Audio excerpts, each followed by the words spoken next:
Welcome to our channel, where we delve into controversial topics that challenge conventional wisdom. Today's subject is God Imprisoning Souls. Banned from the Bible invites us to explore a provocative concept that defies mainstream biblical teachings.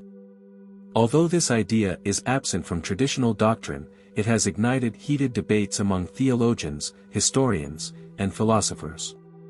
In this video, we will examine historical contexts, scriptural controversies, and modern reinterpretations to shed light on this enigmatic issue. Prepare to question established narratives as we journey through interpretations that blend ancient lore with contemporary thought on divine justice and mercy. Let's begin now, friends. Throughout human history, cultures have wrestled with the notion of divine retribution and the confinement of souls. Ancient myths and early religious texts often portrayed deities as arbiters who punished wrongdoers by imprisoning their spirits. These narratives served not only to explain suffering but also to enforce moral order within communities. Some historians argue that such stories were crafted to instill discipline and reinforce societal norms. By examining these ancient accounts, we uncover recurring themes of confinement and liberation that echo across different civilizations. This historical lens provides insight into how early societies perceived the balance between justice and mercy. Turning to the Bible, passages spark intense controversy regarding the fate of souls. Traditional interpretations emphasize themes of salvation and redemption, yet alternative readings suggest a more punitive dimension. Critics contend that select verses imply divine justice may involve a form of spiritual imprisonment for those who stray from righteousness. Over centuries, translators and scholars have debated the nuances of these texts, arguing over whether such imagery is literal or metaphorical. This controversy has led to a schism between orthodox views and more radical interpretations. Analyzing these scriptural ambiguities reveals how language and context shape our understanding of divine punishment. The debate over whether God imprisons souls touches on fundamental questions of salvation and damnation. Some theologians argue that divine punishment is not eternal confinement but a corrective process aimed at eventual redemption. They assert that harsh measures can serve a higher purpose within a benevolent plan.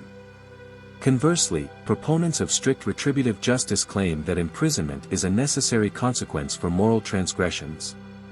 This dichotomy raises questions about free will, mercy, and eternal justice.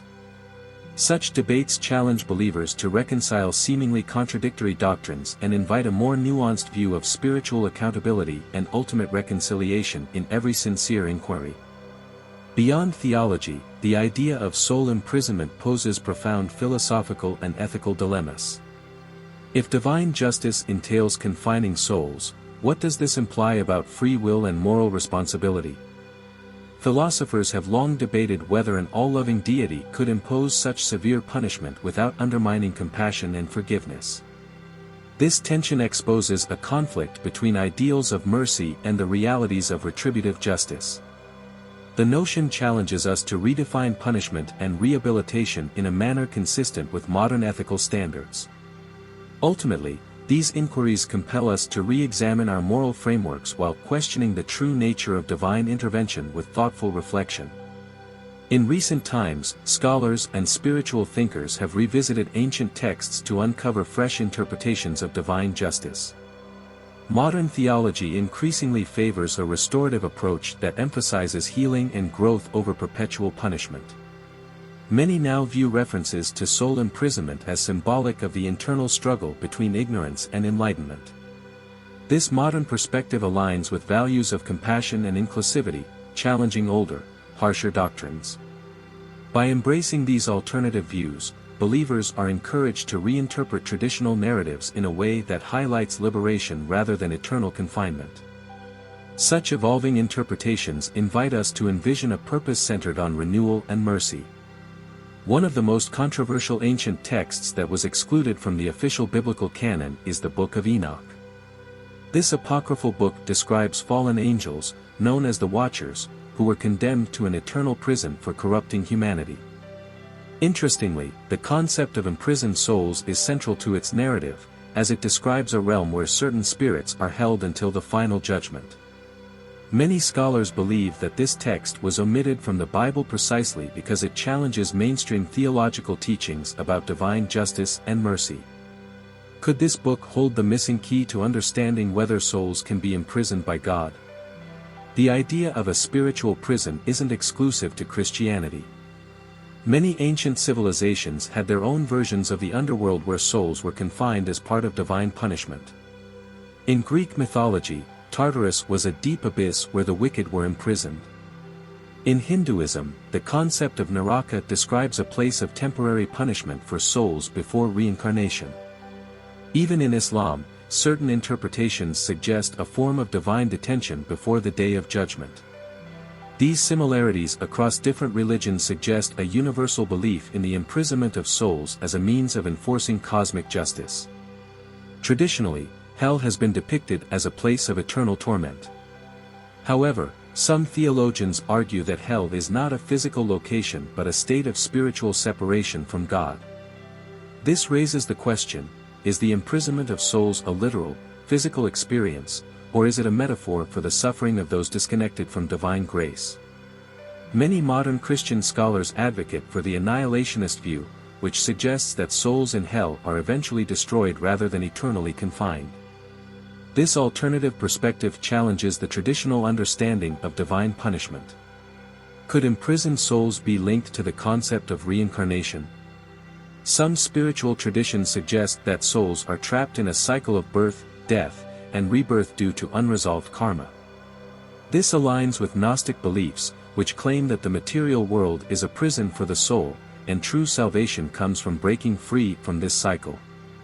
If reincarnation is a form of imprisonment, does that mean divine justice operates differently than we assume? This perspective opens a fascinating discussion about whether souls are locked in a cosmic system beyond their control. The idea of purgatory in Catholicism presents another perspective on soul imprisonment. Unlike hell, purgatory is not a place of eternal damnation but rather a temporary state where souls undergo purification before entering heaven. This suggests that divine justice is not solely punitive but also rehabilitative. If souls can be released from purgatory after a period of cleansing, could other forms of soul imprisonment be temporary as well? This concept challenges the notion of permanent confinement and offers a hopeful alternative to traditional views of divine judgment. If souls can be imprisoned, does this imply that free will is an illusion? Some philosophical arguments suggest that divine justice contradicts the very idea of free will. If God allows people to make choices but then punishes them eternally, does that truly align with the concept of a just and merciful deity? On the other hand, others argue that punishment is necessary for maintaining moral balance in the universe. This segment explores the tension between divine sovereignty and human autonomy in the grand design of existence. Angels are often depicted as messengers of God, but in some biblical passages, they are also seen as enforcers of divine justice. In the book of Revelation, angels are assigned to bind Satan and imprison fallen spirits. This raises an important question: do angels act as divine jailers for condemned souls? If so, what role do they play in the process of spiritual imprisonment, and do they ever advocate for the release of souls? Many people who have had near-death experiences, NDEs, describe encounters with divine light, love, and peace. However, some report terrifying visions of dark realms where lost souls are trapped. Could these experiences be glimpses into the reality of divine imprisonment? Analyzing these testimonies provides a unique perspective on whether souls truly face confinement beyond death. Some spiritual traditions believe in the idea of soul contracts, agreements made before birth that dictate one's life path. If souls willingly accept certain experiences, could imprisonment be part of this arrangement? This raises intriguing questions about whether divine justice is predetermined or if souls have some level of consent in their fate. Jesus frequently spoke of forgiveness and redemption, yet some verses seem to suggest that judgment awaits those who reject divine truth. How do these teachings reconcile with the idea of soul imprisonment? Examining Jesus' parables and hidden messages may reveal deeper insights into the nature of divine justice. Could it be that evil entities, not God, imprison souls? Some spiritual traditions suggest that demonic forces thrive on keeping souls trapped in cycles of suffering. If so, what measures can be taken to break free from such bondage? Exploring spiritual warfare provides a new angle on the imprisonment question. Can an all-loving God truly imprison souls? This segment explores how different religious traditions balance the concepts of love, justice, and wrath in their depictions of divine intervention. Many traditions believe that prayers, offerings, or specific rituals can help souls escape imprisonment. Could human actions influence divine justice? This concept suggests that redemption is not only an individual process but a communal one. New Age teachings propose that souls vibrate at different frequencies and that low-frequency energies may lead to spiritual stagnation or imprisonment. Could shifting one's consciousness be the key to freedom? After exploring historical, theological, and philosophical perspectives, we return to the fundamental question: does God imprison souls, or is this concept a misunderstanding of divine justice? The debate continues, but one thing remains clear: our understanding of divine mercy and punishment is evolving. One of the most mysterious references to divine imprisonment comes from the Book of Revelation, which describes an abyss where Satan and his followers are bound for 1,000 years. Some theologians interpret this as a literal event, while others believe it symbolizes a period of spiritual purification or restraint. If even celestial beings can be imprisoned, does this strengthen the argument that souls could also face similar confinement? The abyss represents a cosmic holding cell, but whether it applies to human souls remains a subject of intense debate. Some spiritual thinkers suggest that divine imprisonment is not an external punishment but rather a self-imposed state of suffering. When people live in guilt, anger, or hatred, they may unknowingly create their own prisons of the mind and soul. Could it be that divine justice merely reflects the spiritual conditions we cultivate within ourselves? This perspective shifts the responsibility from God to individuals, suggesting that liberation is a personal journey rather than a divine decree. Throughout history, several Gospels were removed from mainstream Christianity, including the Gospel of Thomas, the Gospel of Judas, and the Gospel of Mary Magdalene. Some of these texts present a radically different view of salvation, suggesting that spiritual enlightenment, not judgment, determines one's fate. Could these lost teachings offer a missing piece of the puzzle regarding the imprisonment of souls? If so, why were they suppressed, and what secrets might they hold about divine justice? In Eastern traditions, the concept of karma suggests that souls are bound by the consequences of their past actions. This form of spiritual imprisonment is not dictated by a deity but by universal laws of cause and effect. If karma governs the fate of souls, then divine judgment may not be a matter of imprisonment but of self-correction. This idea aligns with the view that souls reincarnate until they attain liberation, rather than being trapped for eternity. If souls are imprisoned, is their sentence eternal, or does time function differently in the spiritual realm? Some religious scholars propose that divine justice operates beyond our human understanding of time, meaning that punishment and redemption could be fluid processes. In other words, a soul's imprisonment may be a temporary phase rather than a permanent fate. This concept challenges the traditional heaven or hell binary and suggests a more dynamic spiritual journey. One of the most controversial theological debates centers around whether certain souls are beyond salvation. Some religious traditions suggest that there are irredeemable souls, those who have completely rejected divine grace. However, other spiritual perspectives argue that all souls have the potential for redemption, no matter how far they have strayed.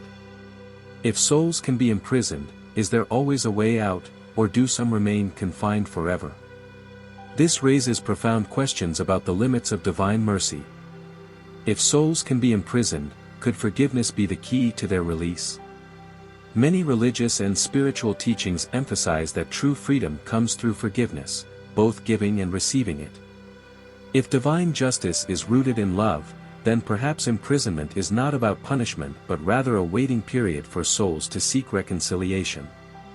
This perspective shifts the narrative from one of condemnation to one of healing and transformation.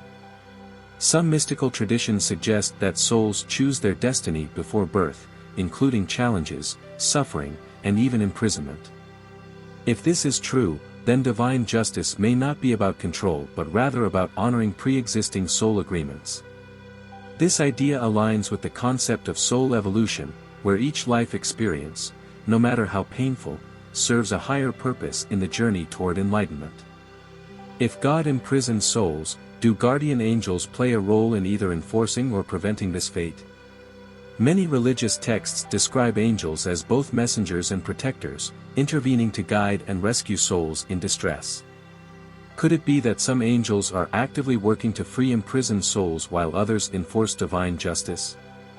Exploring the role of celestial beings in this process provides a fascinating perspective on spiritual imprisonment. Some spiritual traditions believe in soul fragmentation, where parts of a soul become trapped due to trauma, unresolved issues, or negative experiences. If true, does this mean that spiritual imprisonment is not about the whole soul but rather pieces of it being stuck in different realms? This idea challenges traditional views and suggests that healing and soul retrieval could be the answer to escaping spiritual confinement. If souls are imprisoned, could suffering be part of a greater divine plan? Many spiritual traditions emphasize that suffering leads to wisdom and transformation. Instead of seeing imprisonment as punishment, could it actually be a training ground for higher consciousness? This perspective challenges the fear-based view of divine justice and instead presents imprisonment as a necessary phase of spiritual evolution. As mentioned earlier, some people with near-death experiences, NDEs, report encountering divine light, while others describe terrifying visions of being trapped. If souls are imprisoned, do these experiences suggest that there is a way out? Some NDE survivors claim to have been given second chances or guidance on how to free themselves spiritually. Exploring these accounts might provide clues on whether divine imprisonment is final or if there is always hope for liberation. Could love be the key to escaping spiritual imprisonment?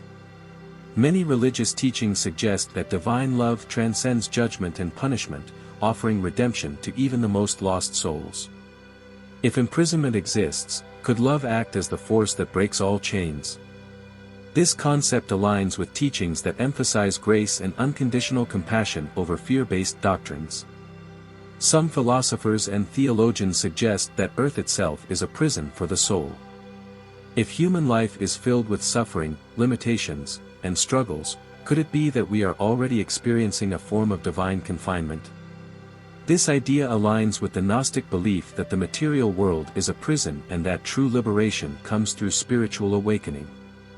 Most religious traditions speak of a final judgment, where all souls are weighed and their ultimate fate is decided. Will this be a moment of mass liberation or eternal division? Some believe that at the end of time, all imprisoned souls will be released, while others argue that divine justice will enforce permanent separation. This final question leaves us wondering whether the story of soul imprisonment has an end, or if it is an ongoing mystery. If souls are imprisoned, is there a way out? Many spiritual traditions believe that repentance, enlightenment, or divine grace can free a soul from its prison. Some say that those in purgatory can be released through prayers and good deeds performed by the living. Others suggest that spiritual knowledge and self-awareness can break the chains of imprisonment. Could liberation be within reach for all souls, or are some destinies permanently sealed? Some mystics believe in the Akashic Records, a spiritual database that contains every thought, action, and event of all souls throughout time. If this cosmic archive exists, could it determine whether a soul faces imprisonment or freedom? Some say these records are used by divine beings to evaluate a soul's journey. If true, do we have the power to rewrite our destiny before judgment arrives? Could our understanding of soul imprisonment be affected by shifts in reality itself? Some people believe in the Mandela effect, a phenomenon where collective memories differ from recorded history, suggesting alternate realities. If reality can change, could the rules governing divine justice also shift? What if the concept of soul imprisonment has been altered or hidden from us over time? As technology advances, neuroscience and quantum physics are offering new insights into consciousness and the nature of reality. Could what we perceive as divine imprisonment actually be a dimensional phenomenon?